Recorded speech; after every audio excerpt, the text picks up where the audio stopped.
कि इस पावन धरा को कोटि कोटि नमन करते हुए आज आप सभी प्रबुद्ध जनों का मैं हृदय से अभिनंदन करता हूं।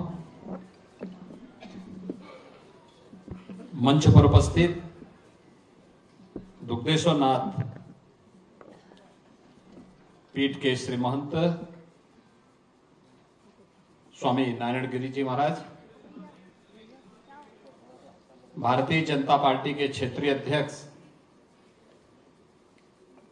श्री सत्येंद्र सिसोदिया जी, प्रदेश सरकार में मेरे सहयोगी मंत्रीगण श्री सुनील शर्मा जी, असीम अरुण जी, कपिल देव अग्रवाल जी, नरेंद्र कश्यप जी,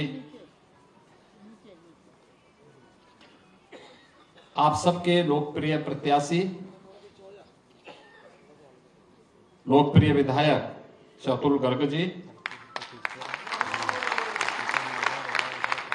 अजीत पाल त्यागी जी, नंद किशोर गुर्जर जी, धर्मेश तोमर जी, एमएलसी दिनेश गोयल जी,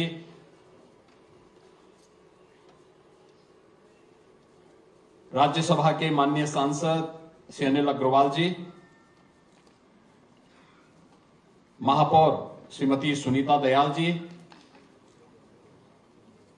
आज के इस कार्यक्रम में उपस्थित महानगर के अध्यक्ष संजीव शर्मा जी, जिला अध्यक्ष सतपाल प्रधान जी, नरेश तोमर जी, अजय शर्मा जी, विजय शुक्ला जी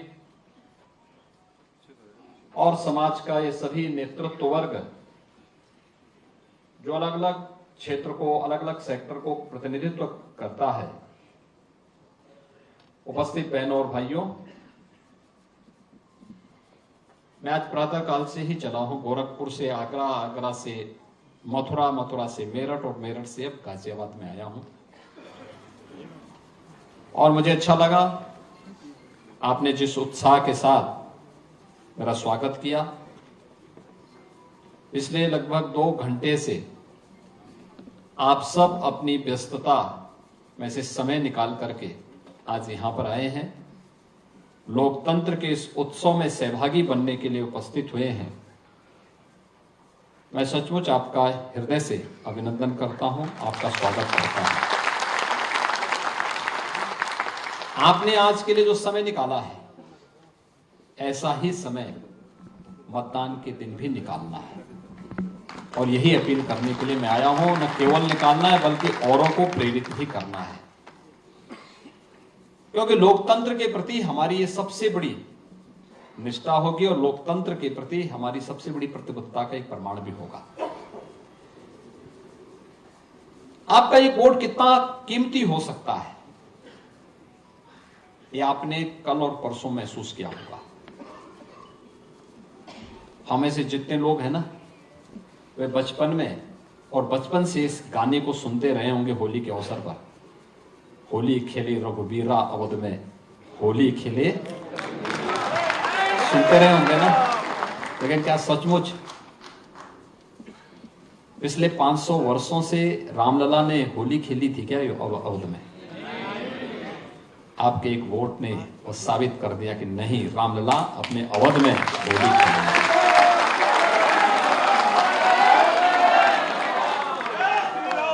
आपका एक वोट देश की तकदीर को कैसे बदल सकता है। कश्मीर से धारा 370 को हटा दिया गया। क्या ये कोई और पार्टी कर पाती? ये केवल धारा 370 नहीं हटी, देश के अंदर उग्रवाद और आतंकवाद की ताबूत पर अंतिम कील थी, प्रहार है ये उस पर। भारत के अंदर अब आतंकवाद के लिए कोई जगह नहीं, एक संदेश भी है। अब कश्मीर में हमारे सुरक्षा बलों के जवानों पर कोई पत्थरबाजी नहीं, बल्कि लोकतंत्र की बहारें अब जम्मू कश्मीर के अंदर खिलती हुई दिखाई दे रही है।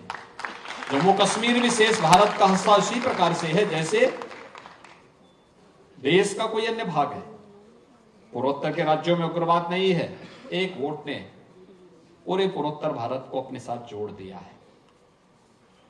आपका एक वोट आपके जीवन में कितना बेहतरी ला सकता है।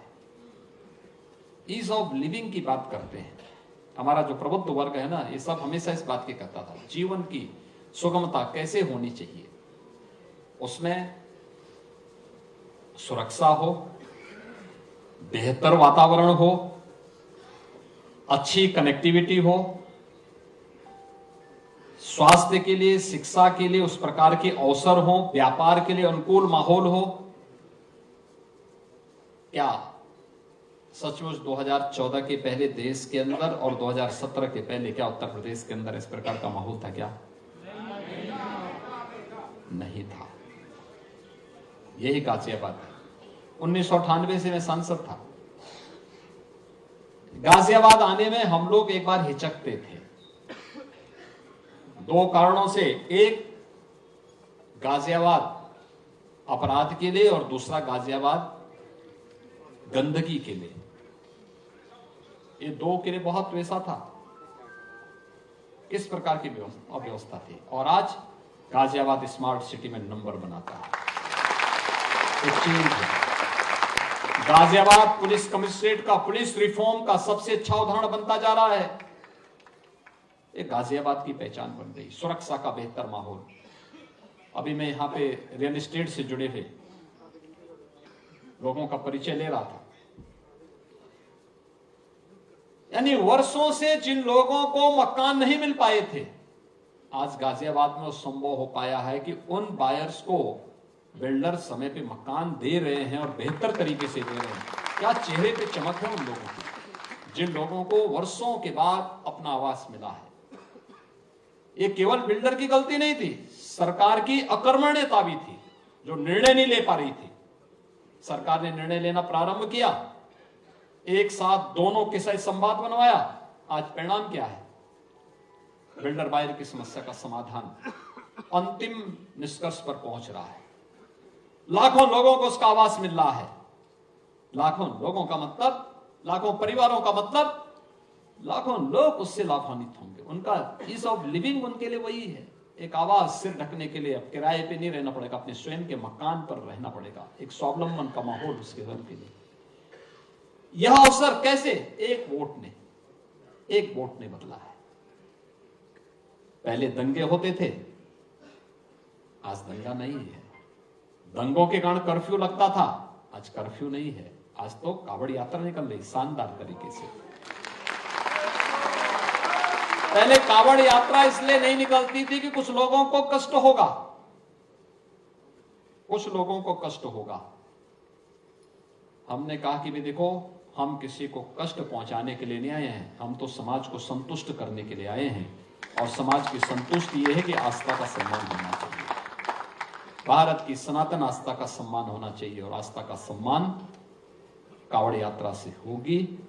हमारा सनातन धर्मावलंबी किसी को छेड़ता नहीं है, शांतिपूर्ण तरीके से, सौहार्दपूर्ण तरीके से जीवन यापन करना चाहता है। कावड़ यात्रा का जब निर्णय था, बहुत कठिन निर्णय था, क्योंकि इससे पहले बैन था, कोई राज्य नहीं निकालने दे रहा था। और ये सब चीजें तय थी पहले से, एक लिखित डॉक्यूमेंट बना हुआ था, उसके अनुसार सब लोग उसको केवल लागू करते थे। हमने कहा भी क्या है, क्या बैठक हुई? उन्होंने कहा सब बैठक हो गई। अरे हमने कहा हुआ क्या, क्या तय हुआ? कहा सब कावड़ यात्रा नहीं निकल पाएगा। तो मैंने कहा फिर हम लोग क्या यहाँ ताली बजाने के लिए आए हैं क्या?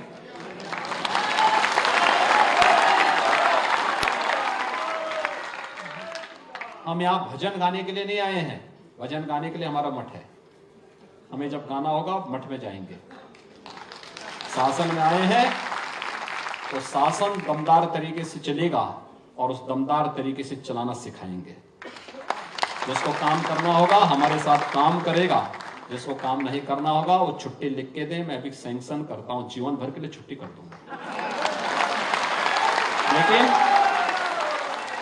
मेरी डिक्शनरी में ना शब्द नहीं होगा, हमें निकालना है तो निकालना है। कावड़ यात्रा यूपी के अंदर निकलेगी, चाहे अन्य राज्य स्वीकृति दे न दे, यूपी के अंदर हम निकालेंगे। लोगों ने कहा करोड़ों लोग आएंगे, मैंने कहा ये तो और अच्छा अवसर है, और अच्छा अवसर है अपने आप को साबित करने का। कि हम करोड़ों लोगों को शांतिपूर्ण तरीके से, और हमने किया, करके दिखाया। हमने देखा होगा कांवड़ यात्रा भी शानदार तरीके से चली। कुंभ में 24 करोड़ लोग आए, श्रद्धालु आए, तिनका नहीं हिला। अभी अयोध्या में लगभग 1.5 करोड़ श्रद्धालु दर्शन कर चुके हैं।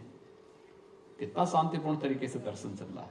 जो जा रहा है नई अयोध्या में अयुबोध तो हो ही रहा होगा ना। अब उसको लग रहा है ना ये अयोध्या है। एक वोट ने ये चेंज लाया है। बहनों और भाइयों, आज वही कहने के लिए मैं आया हूं कि सबसे पहला काम, आप सभी लोग समाज का नेतृत्व करते हैं, समाज को अपने अपने सेक्टर में नेतृत्व प्रदान करते हैं। आपकी जिम्मेदारी बनती है लोगों को लोकतंत्र के प्रति जागरूक करके वोट डालने के लिए प्रेरित, स्वयं भी हो और लोगों को करें भी। बहस नहीं, वोट, उसकी कीमत, और उसके लिए अपने आप को तैयार करना। दूसरा, जो चेंज आया है पूरे देश के अंदर, यह एक करिश्माई व्यक्तित्व के कारण, और वह नाम है देश के यशस्वी प्रधानमंत्री श्री नरेंद्र मोदी जी। मोदी जी के कारण दुनिया के अंदर भारत के पासपोर्ट की कीमत बढ़ी। मोदी जी के कारण देश की सीमाएं सुरक्षित हुई। मोदी जी के कारण आंतरिक सुरक्षा की स्थिति बेहतर हुई। मोदी जी के कारण आधुनिक इंफ्रास्ट्रक्चर, रैपिड रेल, ये 12 लेन का express highway, airport, air connectivity. आप तो देखो, हिंडन में भी एयरपोर्ट और जेवर में भी भारत का सबसे बड़ा एयरपोर्ट गाजियाबाद के नजदीकी बन रहा है। हम मेट्रो की कनेक्टिविटी दे रहे हैं वहां पे, रैपिड रेल से और मेट्रो से कनेक्ट कर रहे हैं गाजियाबाद को वहां से। तो आपके तो हर हाथ में लड्डू ही लड्डू है। पहले कोई गाजियाबाद आना नहीं चाहता था, आज कोई गाजियाबाद छोड़ना नहीं चाहता। ये अंतर है। यहां से रोड की कनेक्टिविटी भी बेहतर हुई है, और हम गाजियाबाद और मेरठ के बीच से गंगा एक्सप्रेस वे को ही लेकर के जा रहे हैं, जो आपको सीधे प्रयागराज तक जोड़ देगा। मात्र 7 से 8 घंटे में आप प्रयागराज पहुंच जाएंगे। 4 लेन की बेहतरीन कनेक्टिविटी, यानी 8 लेन का एक्सप्रेस हाईवे के साथ हम जोड़ देंगे। इतनी बेहतर कनेक्टिविटी, इस रूप में सुरक्षा का इतना वातावरण। पहले बेटी भी सुरक्षित नहीं थी, व्यापारी भी सुरक्षित नहीं था, और आज लोग कहते हैं कि साहब यूपी में अपराधी सुरक्षित नहीं है। देखो, यही अंतर होता है। पहले बेटी अपने मां बाप को, शादी ब्याह के बाद उसको जाना होता है ससुराल में, लेकिन पहले वह ससुराल जाने के पहले ही अपने मां बाप को छोड़ने के लिए मजबूर हो जाती थी, क्योंकि या तो स्कूल नहीं जा पाती, या जाना है तो फिर दूर रिश्तेदार में या हॉस्टल में उसको मां बाप डाल देते थे, क्योंकि हर मां बाप चिंतित रहता था। आज कोई बेटी की तरफ टेढ़ी नजरों से देख नहीं सकता। और व्यापारी, तो आपने देखा होगा माहौल किस प्रकार का है। 40 लाख करोड़ रुपए का निवेश का प्रस्ताव यूपी में, और एक साथ, तो प्रताप तो रिकॉर्ड है। एक दक्षिण भारतीय राज्य के एक वित्त सचिव मेरे पास आए अभी हाल ही में। उन्होंने कहा, साहब एक बात बताइए कि जो ये आपका बजट है, ये सही है या गलत है? हमने कहा, आपको क्या लगता है? कहा, साहब पहले तो वहां सोचा जाता था कि साहब यूपी तो कुछ नहीं कर सकता, अब 7.5 लाख करोड़ रुपए का बजट यूपी प्रस्तुत कर रहा है। मैंने कहा, आपके यहाँ का कहाँ कितना है? कहा, 3.5 लाख। तो मैंने कहा, फिर मैं इसीलिए कहता हूं यूपी अब देश की अग्रणी अर्थव्यवस्था है। सबसे बड़ा बजट यूपी का, देश के अंदर किसी भी राज्य में सबसे बड़ा बजट आज के दिन पे यूपी का है। और सबसे ज्यादा निवेश के प्रस्ताव, 10.5 लाख करोड़ रुपए निवेश के प्रस्ताव एक साथ प्रधानमंत्री जी ने अभी 19 फरवरी को शिलान्यास भी किया है। ये बदलता हुआ यूपी है, और ये तभी संभव हो पाया है जब आपके एक वोट सही जगह लगा है। गलत लगता तो कर्फ्यू भी साथ आता, दंगा भी साथ आता है, बेटी और व्यापारी की सुरक्षा भी साथ लाती, यानी उनके लिए असुरक्षा का माहौल भी पैदा करता है। भ्रष्टाचार अलग, और गरीब कल्याणकारी योजनाओं पे तो ऐसे ही वे लोग ग्रहण लगा देते। और इसीलिए आज जो माहौल है, इस माहौल को और मजबूत करना है। मोदी जी के नेतृत्व में भारत उनके तीसरे कार्यकाल में तीसरी बड़ी अर्थव्यवस्था बन जाए। तीसरी बड़ी अर्थव्यवस्था का मतलब हर नौजवान के हाथ को कार्य, व्यापार को फलने फूलने का अवसर प्रदान करना, विकास, सर्वांगीण विकास के सभी आयामों को छू करके भारत दुनिया के अंदर ग्लोबल लीडर के रूप में स्थापित होगा। इस विश्वास के साथ आज भारत कार्य कर रहा है। दुनिया ने मान लिया भारत की ताकत, देश की, दुनिया की सबसे बड़ी उभरती हुई अर्थव्यवस्था के रूप में उभरता हुआ हमारा भारत, हर भारतवासी के लिए गौरव की बात होनी चाहिए। एक तरफ मोदी जी का नेतृत्व है जो भारत को तो सुरक्षित माहौल दे ही रहा है, दुनिया के अंदर क्राइसिस मैनेजमेंट में किस प्रकार की लीडरशिप होनी चाहिए, मोदी जी से लोग सीख रहे हैं। दुनिया के अंदर कहीं भी कोई संकट आता है, भारत की तरफ आज लोग आशा भरी निगाहों से देखते हैं। कोई भी देश हो, भारत की तरफ देखता है। ये जो परिवर्तन हुआ है, इस परिवर्तन के हम सब साक्षी बन रहे हैं। मैं तो अयोध्या में पहले भी और 22 जनवरी का भी मैं साक्षी हूं, उसके बाद भी मुझे कई बार जाने का अवसर मिला। देश का जो भी श्रद्धालु वहां आता है, कोई पिलर को पकड़ करके भावुक होता है, कोई जमीन पे लोड करके भावुक होता है। पीढ़ियों की तमन्ना एक साथ समाधान के रास्ते पर निकली है। लोग आस्थावान, हर आस्थावान आज प्रफुल्लित है, पीढ़ियों के प्रति कृतज्ञता ज्ञापित कर रहा है। यह अवसर आपके वोट ने बदली है, और उसी वोट को, जो मोदी जी को दिया गया वोट है, उस वोट की कीमत आप सबको भी एहसास होना चाहिए। और उसी के प्रति एहसास व्यक्त करने के लिए और उसी का एहसास कराने के लिए आज मैं आपके बीच आया हूं। अभी चुनावी सभाएं प्रारंभ नहीं हुई, अभी तो केवल एक प्रत्याशी का परिचय भी आपके सामने है। कोई अपरिचित व्यक्ति नहीं है, एक परिचित चेहरा है, और उस परिचित चेहरे को साथ ही एक सामान्य परिचय प्रबुद्धजनों के लिए, और इस बात के लिए कि चुनाव के दौरान यह अपेक्षा करना कि प्रत्याशी घर घर आ सके बहुत कठिन होता है। हर व्यक्ति को प्रत्याशी स्वयं बनना पड़ेगा, हर प्रबुद्ध जन को स्वयं आगे आकर के इस नेतृत्व को स्वयं स्वीकार करना पड़ेगा, और फिर उस अभियान के साथ आगे बढ़ना पड़ेगा। गाजियाबाद को हमने बदलते हुए देखा है, और ये अच्छा है। पिछले 10 वर्ष में जनरल वीके सिंह जी के नेतृत्व में एक एक कार्यक्रम को उन्होंने यहां पे आगे बढ़ाने का काम किया। लेकिन परिवर्तन एक व्यवस्था का पार्ट होता है, और उस व्यवस्था के अंतर्गत श्री अतुल गर्ग जी को, जो वर्तमान में विधायक भी हैं और प्रदेश में पहले मेरे साथ सरकार में मंत्री भी रह चुके हैं, आज उनको प्रत्याशिता के रूप में पार्टी ने यहां पर आपके बीच में उतारा है। और इसीलिए उनके प्रति आप सब इस भाव के साथ कि प्रत्याशी घर घर आज के दिन पर जाए, क्योंकि यहां तो 26 अप्रैल को ही चुनाव होना है, तो 26 अप्रैल का मतलब आज से ठीक एक महीने के अंदर चुनाव होना है। और ये संभव ही नहीं। मैं मानता हूं, मैं सांसद रहा हूं, और मैं मानता था कि सांसद जब 5 साल चलेगा तब गांव गांव जा पाएगा, और जब वो 50 साल रहेगा तब वह घर घर जा पाएगा। तो घर घर जाना कठिन होता है। हाँ, जब एक बार चुन लिया जाए तो उसके बाद फिर गांव गांव में बुलाइए, कार्यक्रम गांव गांव में करिए, मोहल्ले मोहल्ले में करिए, तो ये तब संभव हो पाता है। और इसीलिए आज केवल इसी बात को लेकर के कि आज देश के अंदर जो चीजें चल रही हैं, हर व्यक्ति, विपक्ष के पास भी बोलने के लिए कुछ नहीं है।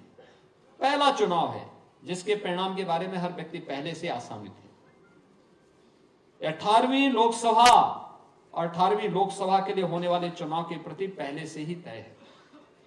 एक तरफ फैमिली फर्स्ट को लेकर के इंडी गठबंधन है, तो दूसरी तरफ एनडीए प्रधानमंत्री मोदी जी के नेतृत्व में एनडीए नेशन फर्स्ट की थ्योरी के साथ आपके सामने है, देश के सामने है। एक तरफ जातिवाद के नाम पर सामाजिक ताने बाने को छिन्न भिन्न करने वाला इंडी गठबंधन है, और दूसरी तरफ गरीब कल्याणकारी योजनाओं के माध्यम से देश के अंदर बिना भेदभाव के समाज के हर तबके को बिना किसी भेदभाव के सबका साथ और सबके विकास की भावना के साथ कार्य करने वाला एनडीए मोदी जी के नेतृत्व में है। मोदी मतलब 12 करोड़ अन्नदाता किसानों को प्रधानमंत्री सम्मान निधि का लाभ देने वाला। मोदी मतलब 10 करोड़ गरीबों के घर में उज्ज्वला योजना का सिलेंडर पहुंचाने वाला। मोदी मतलब 2.5 करोड़ घरों में बिजली के फ्री में कनेक्शन उपलब्ध कराने वाला। मोदी मतलब 60 करोड़ गरीब भारतवासियों को फ्री में 5 लाख रुपए की स्वास्थ्य बीमा का कवर देने वाला। मोदी मतलब 50 लाख स्ट्रीट वेंडर को पीएम स्वनिधि योजना के साथ जोड़ने वाला। मोदी मतलब देश के अंदर गांव हो, गरीब हो, किसान हो, नौजवान हो, महिला हो, समाज के प्रत्येक तबके को समाज की मुख्य धारा के साथ जोड़ करके आत्मनिर्भर भारत की परिकल्पना के माध्यम से विकसित भारत के लक्ष्य को प्राप्त करने के संकल्पवान शक्ति का नाम नरेंद्र मोदी। और मोदी जी के नेतृत्व में हम इस संकल्प को पूर्ति के माध्यम बने, हम भी इस संकल्प के साथ जुड़े, क्योंकि विकसित भारत तब होगा जब विकसित उत्तर प्रदेश होगा, और विकसित उत्तर प्रदेश के लिए विकसित गाजियाबाद, और विकसित गाजियाबाद के लिए एक साथ स्थानीय स्तर पर, राज्य स्तर पर और केंद्र स्तर पर बेहतर समन्वय के साथ काम करने वाली टीम, और उस टीम के रूप में आज भारतीय जनता पार्टी ने श्री अतुल गर्ग को आपके बीच में उतारा है। मित्रों, आप सबका सानिध्य और सहयोग उन्हें प्राप्त होगा, इसमें कोई संदेह नहीं। आपको उसे लीड भी करना है, आगे बढ़ चढ़ करके काम करना है। चुनाव के बाद आप उनका उपयोग करिए, खूब लेके गांव-गांव घूमिए, हर जगह घूमिए, लेकिन चुनाव के दौरान ये अपेक्षा करना कि प्रत्याशी एक एक घर में, एक एक गांव में चला जाए, बहुत कठिन होगा। एक संसदीय क्षेत्र में कम से कम 2000 से अधिक बूथ पड़ेंगे। 2000 बूथों पर समय दे पाना, क्योंकि 1 महीने का समय है, कुल 30 दिन का समय, और 30 दिन के समय के अंदर एक एक घर तक टच करना बहुत कठिन होगा, असंभव सा कार्य लगता है। उन स्थितियों में हम सबको सावधान रहना होगा। आज के इस अवसर पर यहाँ की जिम्मेदारी आप सबके भरोसे छोड़ते हुए मैं विश्वास करता हूं कि आपकी इस एक वोट ने देश की तकदीर को बदला है, देश की आस्था को सम्मान दिया है, देश के नौजवानों की आजीविका को संबल प्रदान किया है, भारत की सीमाओं को सुरक्षित किया है। आपका एक वोट विकसित भारत की परिकल्पना को साकार करने में सहायक होगा। इस विश्वास के साथ आप सबका मैं एक बार फिर से हृदय से अभिनंदन करता हूं। आप सबके इस पूरे अभियान के प्रति अपनी शुभकामनाएं देता हूं और विश्वास व्यक्त करता हूं कि हम सब जो देश की आवाज है कि फिर एक बार